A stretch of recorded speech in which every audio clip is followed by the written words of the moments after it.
pretty lively here. So, just past this wall is the desert, huh? Oh, wow. Paimon remembers hearing people call this the Wall of Samiel. It's made to block sandstorms from the outside. Oh, if it's this tall, it's gotta be the divine work of Greater Lord Rukkhadevata, right?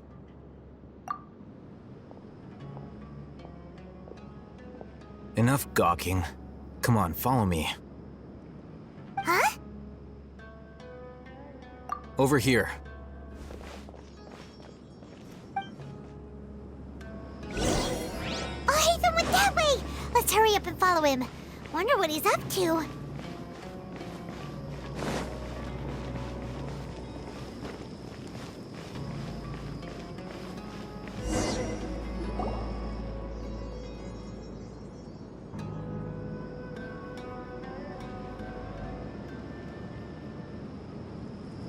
What the...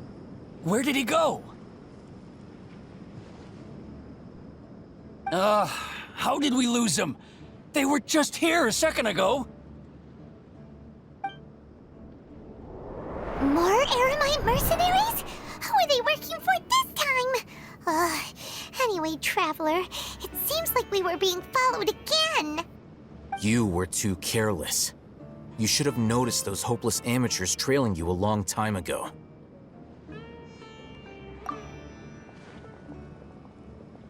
There's no need to thank me. I've never cared to keep track of personal favors. All I did was correct a mistake I happened to come across. It's a habit I developed at the academia. You really gave Paimon a scare, Al-Haytham. We never thought we'd run into you here.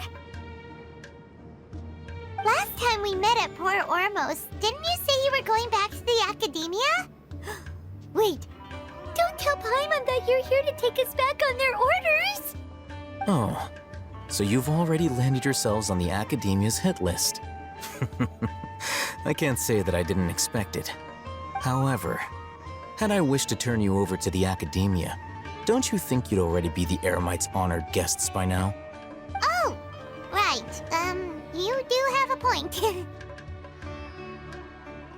I have no interest in running errands for that project. As a scholar, I've always belonged to the camp that promotes researcher autonomy. And these days, you're more fascinating than anything the sages can offer.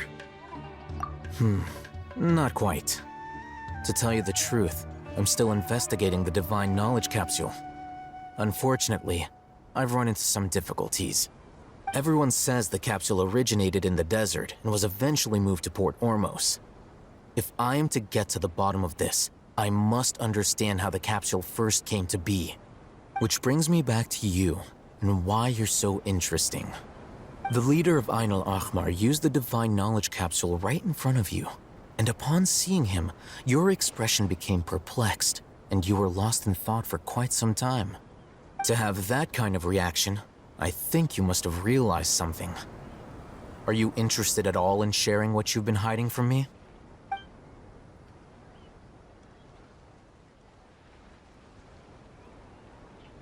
Al-Haytham, you really have a ridiculous eye for detail.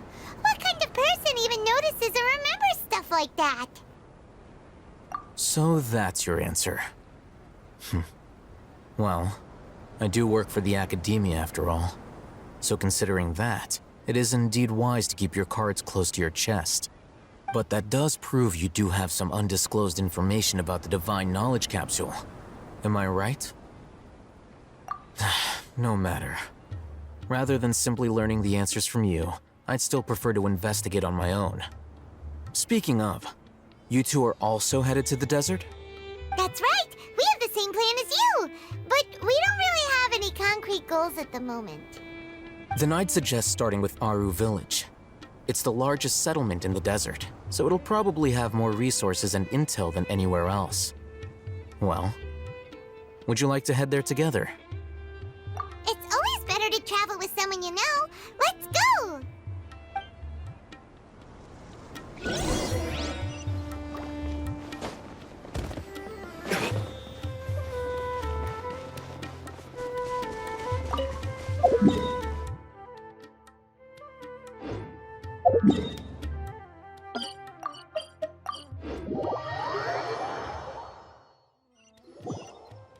Before us lies Aru Village, the safe haven of the desert folk.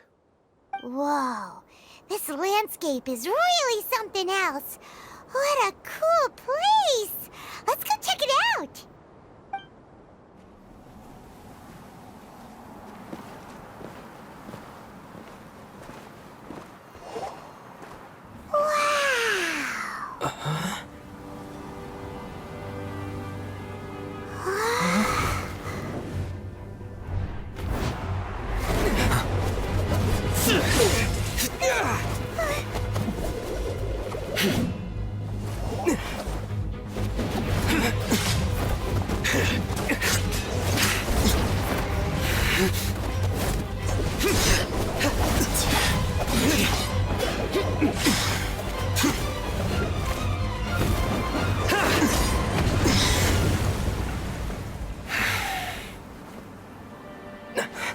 Sino.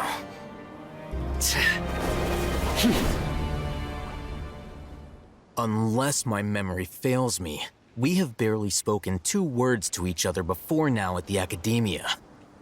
Would you care to enlighten me as to when and how I invited the General Mahamatra's wrath? Hatham, do not think you can escape my judgment just because you managed to escape my attack. Judgment? So that's how you'd characterize your actions here, is it? Or would elimination perhaps be a more accurate description? Had I used my full strength, not even this traveler would have been able to stop me. Though styled like an assassination, I sought only to ensure that my target would be unable to flee or resist. Standard practice for the Matra, as well you know. Seemed to me more like your own personal touch. Who is that, Al-Haytham? Did you call him General Mahamatra? Yes. General Mahamatra Sino, head of all the Matra at the Academia. He's a formidable hunter, and the ultimate nightmare for any who have committed academic crimes. You seem to have placed a lot of trust in Al-Haytham, to the point of blocking an attack for him. If I were you, I'd never choose to side with him. I wouldn't believe a single word that comes out of his mouth. I have been pursuing this scribe for a long time. I urge you, stand back and do not seek to defend him any longer. Otherwise, there will be consequences. Has Al-Haytham done something wrong? Paimon doesn't think he's as bad as you've made him out to be. I won't waste my breath explaining things. Al-Haytham, I saw it during our fight. Take it out. The divine knowledge capsule you're hiding on your person. Unless you want me to retrieve it for myself. Very perceptive of you. Nothing escapes a Matra's senses. Wait, the divine knowledge capsule? Didn't it fall into the Matra's hands in Port Ormos? No wonder you speak with such confidence, Sino. But I must admit, I'm very curious. What does this capsule mean to you? And why, as General Mahamatra of the Academia, are you all alone in the desert? As far as I'm aware, the other Matra have been speculating about your disappearance. Have you been given a mission that's, let's say, morally dubious? If I was the real target of your mission, what was stopping you from simply using your authority and resources to judge me within the walls of the Academia? I should have known you'd be difficult to deal with. You two? Ugh! What should we do, Traveler? Paimon feels like we can't trust either of them. Ahem. Well, look at you two, acting all tough and self-righteous over there. Wait, Dia?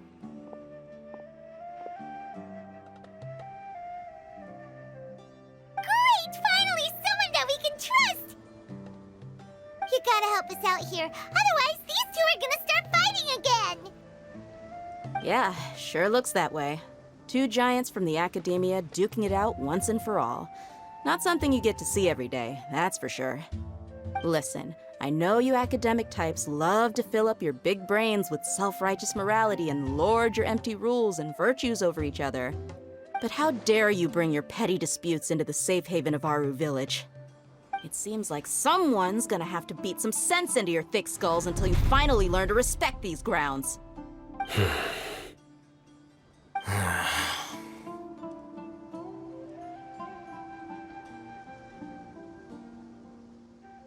Hey, did either of you hear a word I just said?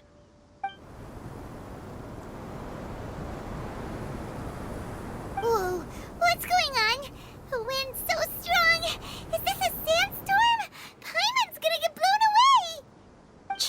Another sandstorm? What's up with these recently? Hey! All of you, over here, quickly! We have to take cover! Someone's calling for us! Oh, this wind is too strong! Let's get over there! That sounded like Candace. Come on, you two. Jeez, are all of you academia folks such hard work? Move it! All right, stop yelling.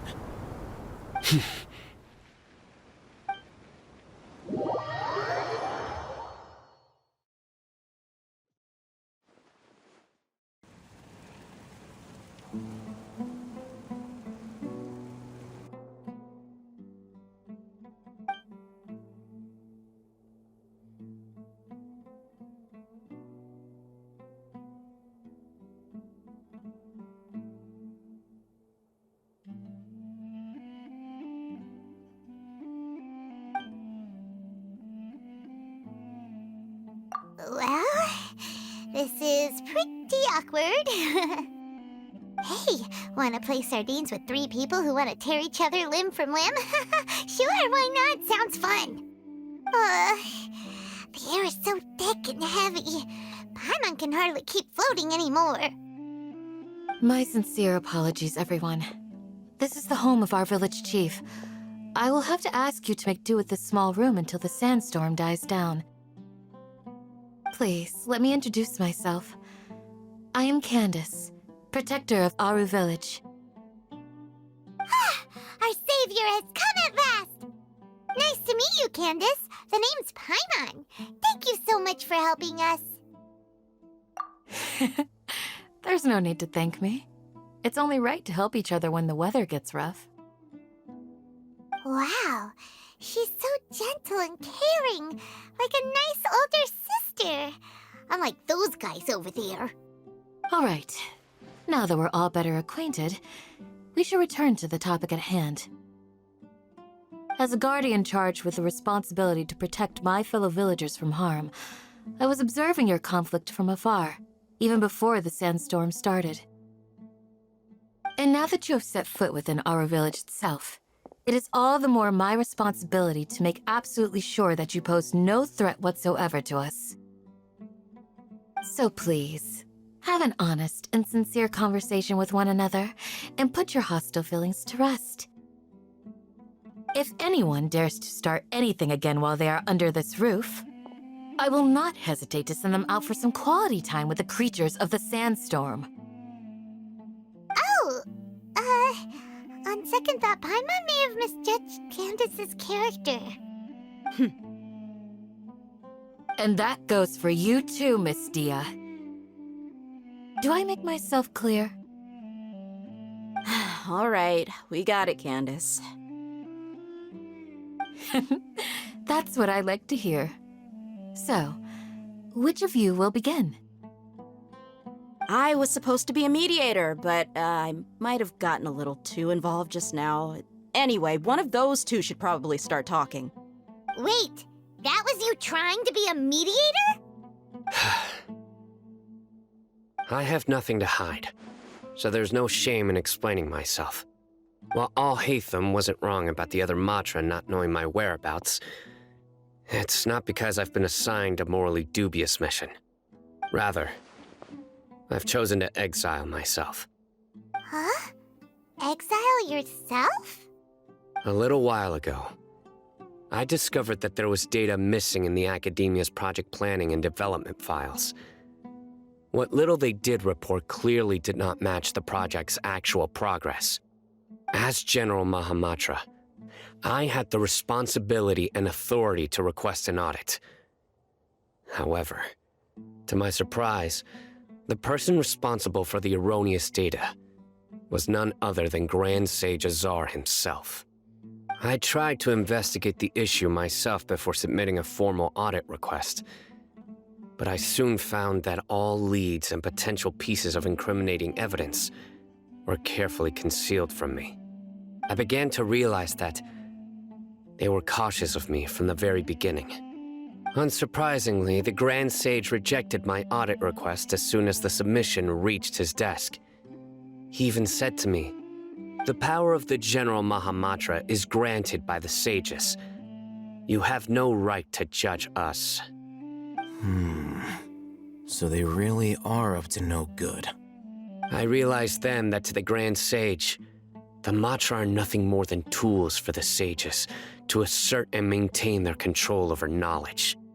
The vows that we took, the principles that we strive to uphold, they are meaningless to the academia of today. I believed it would be wise to flee the academia before the sages had a chance to take action against me. This way, they can no longer see nor predict my actions. I will never give up on this investigation. There's no need for someone else to give me power or authority. Once I find the truth, I will administer judgment by my own name. Sino seems to have the same goal as us. We're all investigating the sages. Plus, now that he's no longer the General Mahamatra, he somehow feels a lot less scary. Well, Sino, if that's your story, then why did you see Al-Haytham as a target?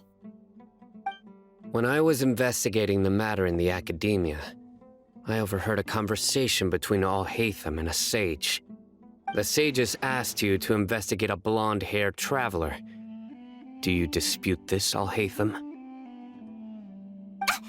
What? Like many parts of the project, this assignment was undocumented. Now throw in your suspicious behavior with the Divine Knowledge Capsule, and I think we deserve an explanation. Yes.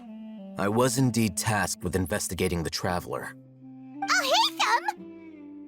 After all, the promised reward was so great that hardly any scholar could have refused. The sage told me, once you've completed this assignment, I can give you a glimpse of divine knowledge. A most enticing offer. Unfortunately, those academics don't know me at all.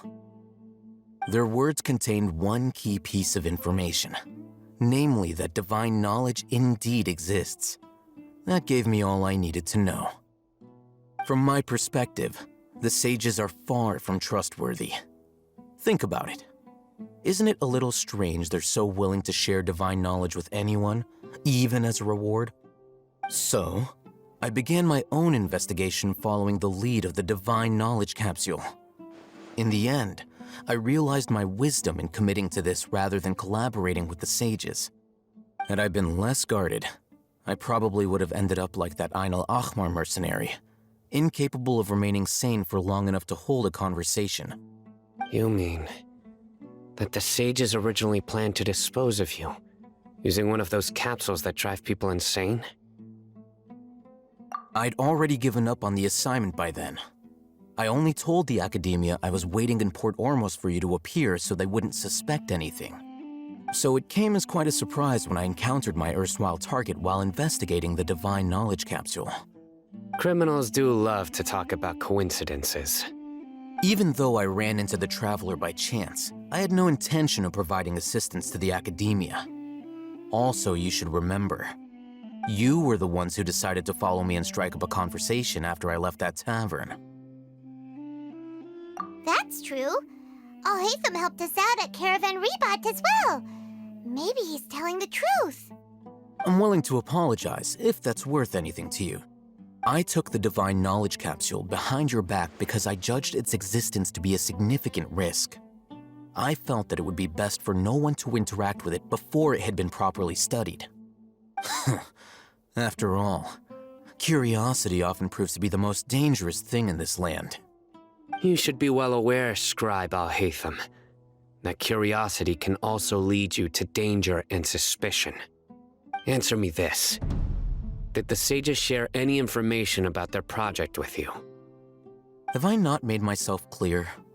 You and I are both distrusted by the academia. Do you really think they would tell me anything? Fine. Although you haven't completely proven your innocence, I won't regard you as an enemy, for now. As you wish. Mm-hmm. Good. I'm glad to see you two clearing up your misunderstandings. And now you, Dia. I believe it's your turn. Oh, sorry. Whatever the boys were talking about must have been so boring that I spaced out. My situation is pretty straightforward. My employer, Dunyarzad of the Homayani family, is friends with the Traveler and is currently recovering from her illness at home. I had nothing going on, so I decided to return to Aru Village for a visit.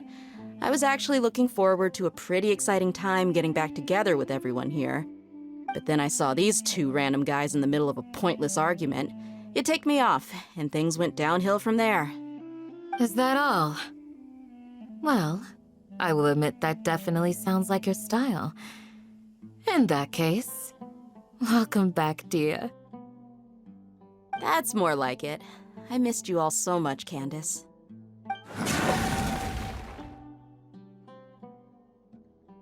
Whoa! What was that sound? No need to worry.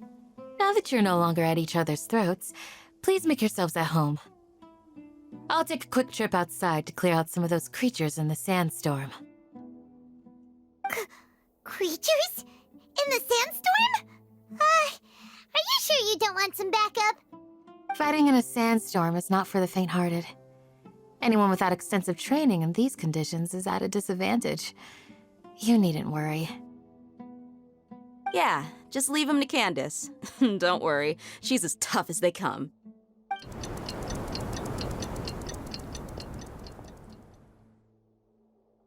The wind's died down.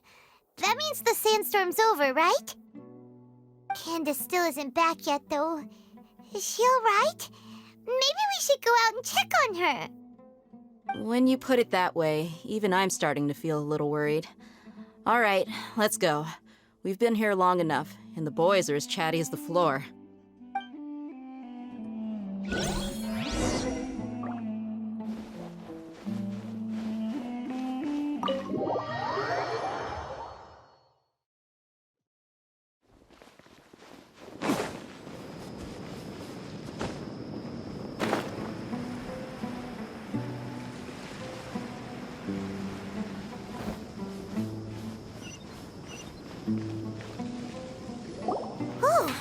Candace, you're still fighting?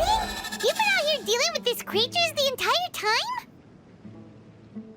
Yes. They just keep coming in waves. I've lost count of how many I've defeated. Before I realized it, even the sandstorm had stopped. Ah! Here comes another wave! Leave this round to us. I got interrupted earlier, but now I have something to take my anger out on. It's been quite a while since I've seen the Flame Mane in action. I'll leave these to you then. I'll be sure to put on a good show. Let's go!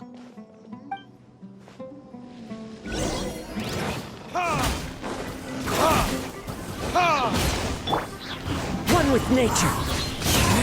Shine down! Torn to oblivion!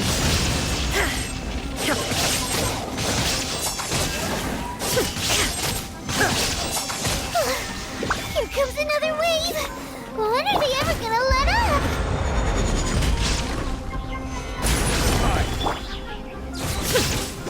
There is no escape! The wind knows me.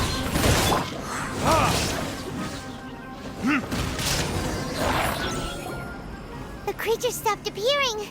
Was that the last of them? What we fought just now was probably the aftermath of the sandstorm. So we should be safe for the time being. Well fought, everyone. No injuries, I hope. Huh? Who are you? Ah, my apologies. I haven't had a chance to greet you yet.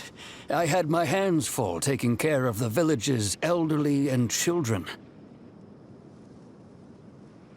I am the chief of Aru Village. Everyone usually calls me Uncle Anpu.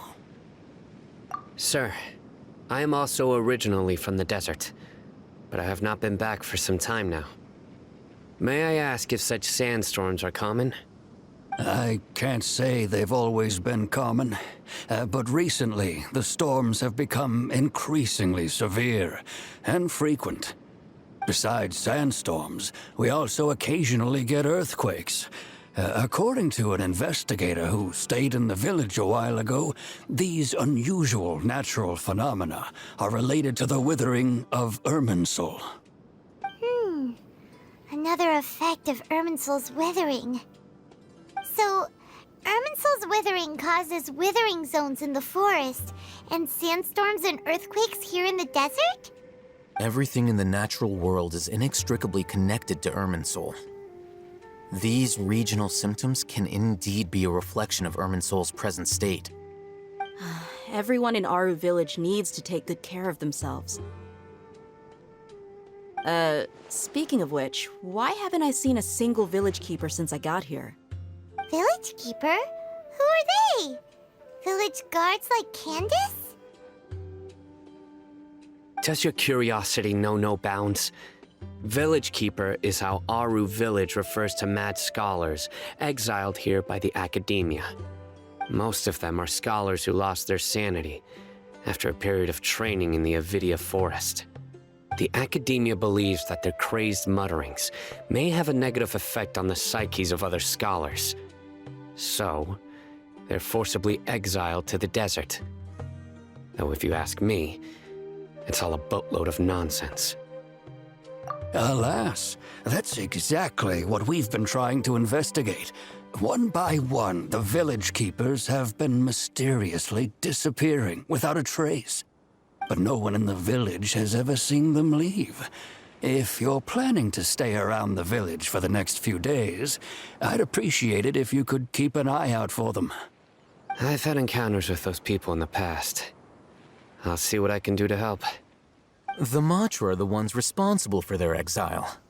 Now that you're no longer with them, are you trying to alleviate your guilt and atone for your past sins? I'm fascinated by how you think. Mock me if you will, but if you are guilty, I will eliminate you, regardless of my position or identity. Oh, you're the former General Mahamatra. You must be an expert in these kinds of investigations. Thank you for your help. Is it because you're reminded of Hypatia? Oh, these poor scholars. First they lose their sanity, now this! We need to help get them back home, safe and sound. But, is it really a good idea to tag along with Sino? You seem like you really don't trust him. I'll be grateful for the assistance. No doubt you will do a better job than some of my former subordinates. Let's start by finding a spot to share what we know so far.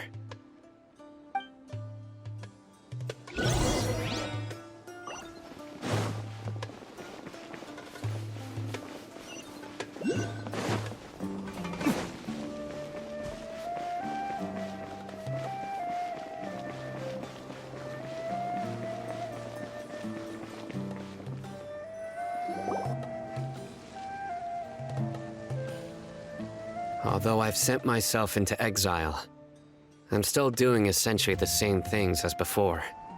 Do you still have any questions for me before we start our investigation? One of my former subordinates told me that this title has its origins in a strange incident. The academia has long exiled mad scholars to Aru Village. A mysterious phenomenon exists here. When mad scholars first arrive, they are as incoherent and deranged as before. But after spending some time here, they invariably begin to calm down.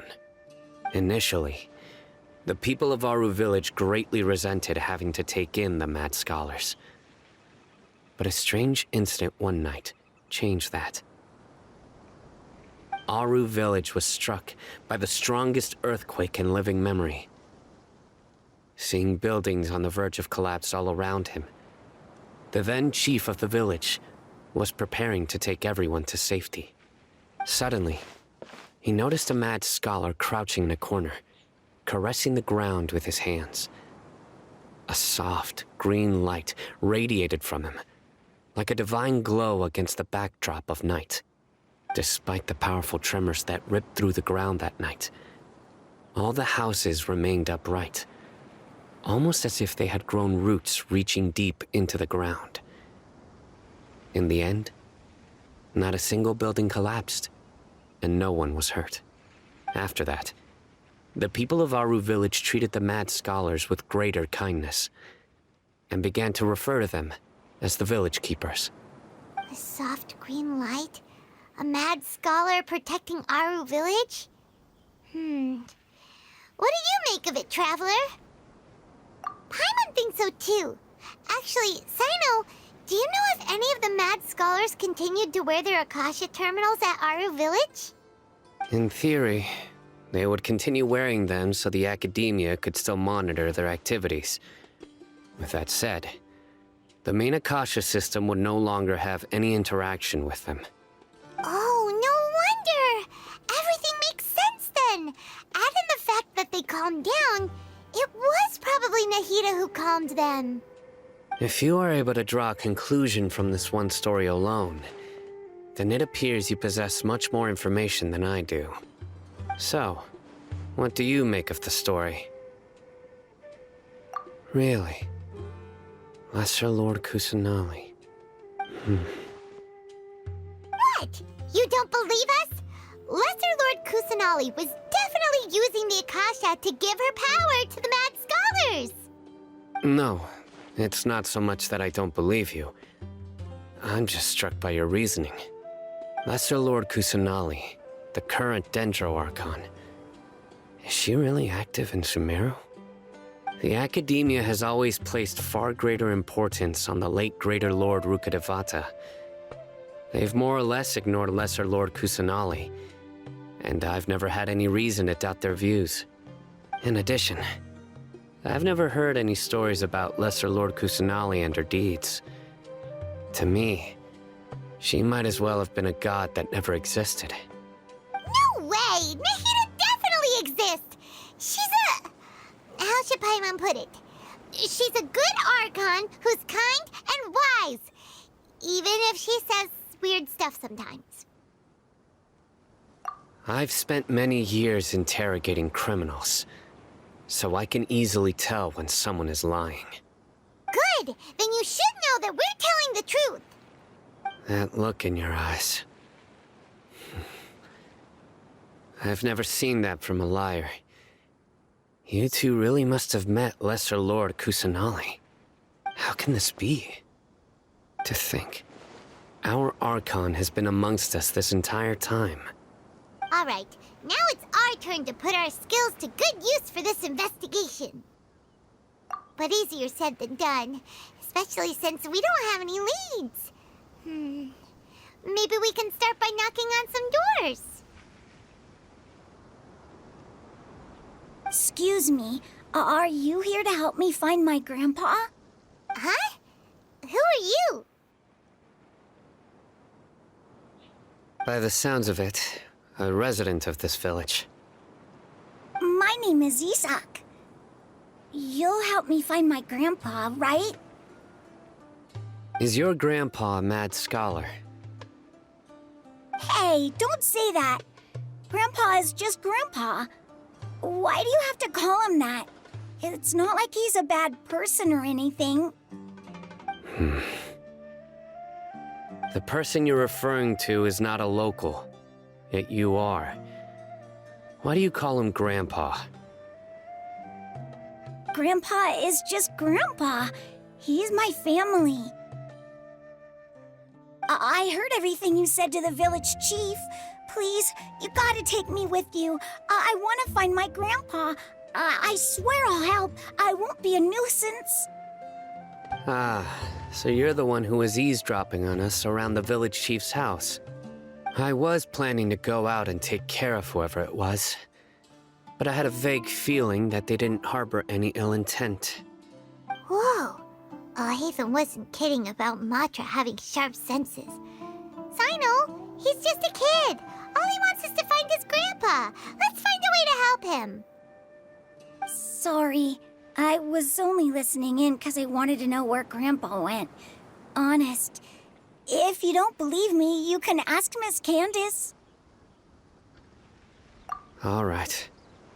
But first, let's confirm the facts with Candace.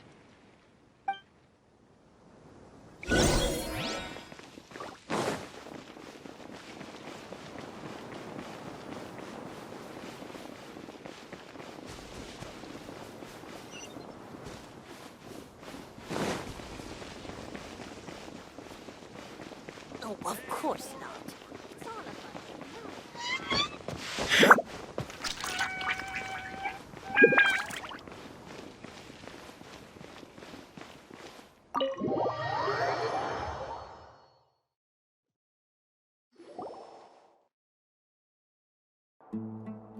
Sino is super vigilant. Is this what all the Matra are like? Ah, you're back already. We just wanted to confirm something with you. Do you know a boy by the name of Isak? I had a feeling he'd go looking for you. Huh? You knew this would happen? Yes. Although he tried his best to stay hidden, I still noticed him eavesdropping outside the window. He really wants to get his grandfather back. Isak's parents were both Aramite mercenaries who rarely returned to the village after finding employment in the city. He was raised by his grandfather. Unfortunately, it was only a few years before his grandpa passed away. Isak was still very young at the time, so various families in the village took turns caring for him so he could survive. Later, an elderly mad scholar arrived at the village. Isak thought the scholar bore a striking resemblance to his grandfather, and thus often spied on the man. However, the scholar was unkempt in appearance and incoherent in speech. Although Isak referred to the man as his grandpa, he was afraid and didn't dare to approach him. One summer night, the oft mumbling and bumbling grandpa suddenly calmed down and seemed to become more lucid. He even noticed Isak hiding in the distance. So Grandpa walked up to Isak and patted him on the head. He even took Isak to the entrance of the village, where he patiently taught the boy the names of the stars, and accompanied Isak until he fell asleep. The next morning, Isak woke up and wanted to go find his grandpa again, only to realize his grandpa no longer recognized him. However, even so, Grandpa retained his calm expression. It's said that those who saw the scholar claimed he no longer appeared to be crazy, but appeared to be living in his own world, almost as if he were sleepwalking. Isak was thrilled that his grandpa was able to find peace and would follow him all the time, asking him things like, "Grandpa, want me to take you somewhere fun?" or, "Grandpa, could you tell me stories about the stars again?" All this somehow just makes Paimon feel really sad. It seems like they both deserve so much better. Perhaps.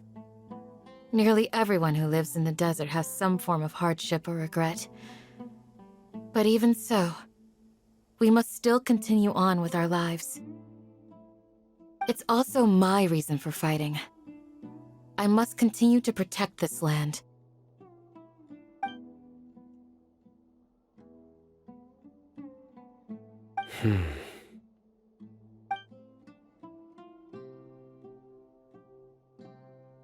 Maybe the people have always had a considerate god watching over them. Huh? What did you say, Sino? No, nothing. As long as Isak keeps his word and doesn't get in our way, we can take him along. Perhaps you are more compassionate than I gave you credit for. Please accept my thanks on Isak's behalf, Sino.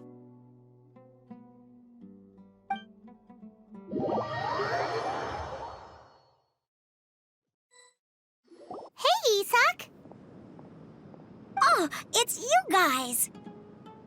We've cleared everything up. Let's go find your grandpa. Really? Wow, thank you so much. Yeah. All right. Let's ask the local residents some questions first.